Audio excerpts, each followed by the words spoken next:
Jelajahi cara baru mendapatkan informasi. Download Metro TV Extend sekarang.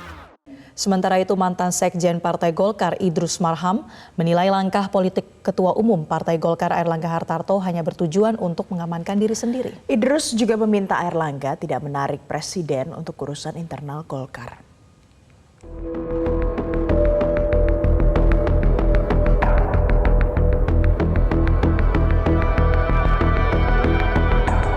Mantan Sekjen Partai Golkar Idrus Marham menganggap Ketua Umum Partai Golkar Airlangga Hartarto menarik-narik Presiden Joko Widodo untuk urusan internal Partai Golkar. Padahal mantan Wali Kota Solo itu sudah mengatakan tidak ikut campur pada dinamika yang terjadi. Idrus menambahkan cara itu dilakukan Airlangga untuk meyakinkan para Ketua DPD Partai Golkar bahwa kepemimpinannya baik-baik saja di tengah gonjang-ganjing isu Munaslup.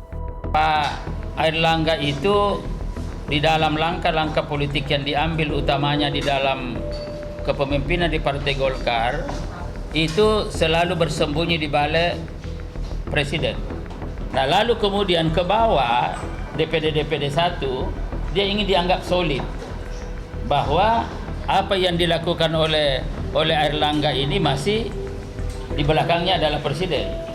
Karena itu izin kepada presiden, beritahu kepada presiden, sepengetahuan presiden. Nah ini kan satu manipulatif. Ada indikasi manipulasi informasi, manipulasi politik, langkah-langkah politik hanya untuk tujuan dan kepentingan dirinya. Sementara itu terkait langkah politik Airlangga di tengah isu perpecahan internal, Idrus mengatakan bahwa Airlangga tak memberikan sikap yang jelas terkait langkah Golkar menghadapi pemilihan presiden 2024. Langkah politik yang dilakukan oleh Ketua Umum Golkar itu hanya bertujuan untuk mengamankan diri sendiri. Langkah-langkah politik yang dilakukan hari ini kita juga tahu. Jangan kita dianggap bodoh. Apa itu langkah-langkah politik? Negosiasi politik. Golkar sebagai partai besar dan partai utama di Republik ini dengan kekuatan 85 kursi sejatinya bukan Ketua Umum Golkar yang keliling kiri kanan kayak orang mengemis. Mestinya kan dia didatangin dong. Dia di apa? Kita sama atau saling mendatangi lah. Bukan kayak selama ini kayak kiri kanan, tidak ada hasil. Nah oleh karena itu hampir pasti dan memang skenarionya begitu bahwa saya kira sangat sulit, tidak boleh mendahului Tuhan untuk menjadi calon presiden. Sangat sulit menjadi calon wakil presiden. Negosiasi politik tetap dilakukan. Tujuannya apa? Indikasi sangat kuat komunikasi politik itu dilakukan hanya sekedar untuk menyelamatkan diri. Diketahui komunikasi antara Airlangga dengan Presiden Joko Widodo terjadi di Istana Kepresidenan Jakarta Rabu 26 Juli. Sementara Airlangga dan Puan bertemu di kediaman Airlangga pada Kamis 27 Juli. Sebelumnya sejumlah politisi senior Partai Golkar mendorong agar Airlangga diganti dari pucuk pimpinan Partai Beringin.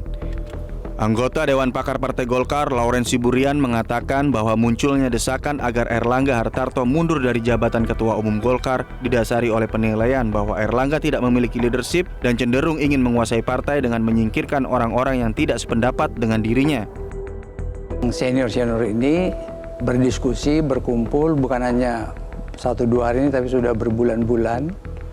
Dan kita melihat bahwa tidak ada jalan keluar kecuali Saudara Airlangga meletakkan jabatan dari jabatan Ketua Umum Partai Golkar dan menyerahkan kepada orang lain yang lebih mampu. Persoalannya apa? Persoalan bukan persoalan pribadi Pak Airlangga, bukan. Sama sekali ini kita tidak membicarakan masalah pribadi. Persoalannya bahwa Pak Airlangga itu tidak mempunyai kepemimpinan, leadership. Contohnya? Ya, misalnya begini, Pak Airlangga itu mempunyai paradigma menguasai partai, bukan paradigma yang membangun partai. Kalau paradigma yang membangun partai itu tentu mengajak semua potensi yang ada untuk bersama-sama bekerja keras membangun partai. Nah, sedangkan Pak Airlangga ini tidak, dia paradigma menguasai. Jadi betul-betul dia ingin menguasai partai ini. Siapa yang tidak bisa bersama dengan dia, yang kritis dengan dia, yang tidak menerima pendapat-pendapat dia, maka disingkirkan.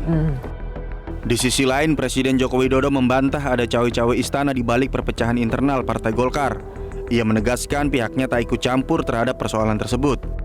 Soal dinamika di dalam internal Partai Golkar, pada akhirnya pihak-pihak menilai bahwa ada cawe-cawe begitu Pak dari Pak Presiden karena Golkar mendekat dalam tanda kutip ke kubu Anies, kemudian juga ada nama-nama yang didorong di Munaslup, salah satunya atau beberapa di antara Pak Luhut dan Pak Bahlil. Ini tanggapan dari Pak Presiden bagaimana Pak? Itu urusan internal Golkar. Urusannya internal Golkar. Tidak ada hubungannya dengan kita. Kalau Pak Luhut, Pak Bahlil, ada Pak Bambang Sud punya keinginan, itu urusan beliau-beliau, bukan urusan kita, urusan internal Golkar, ya.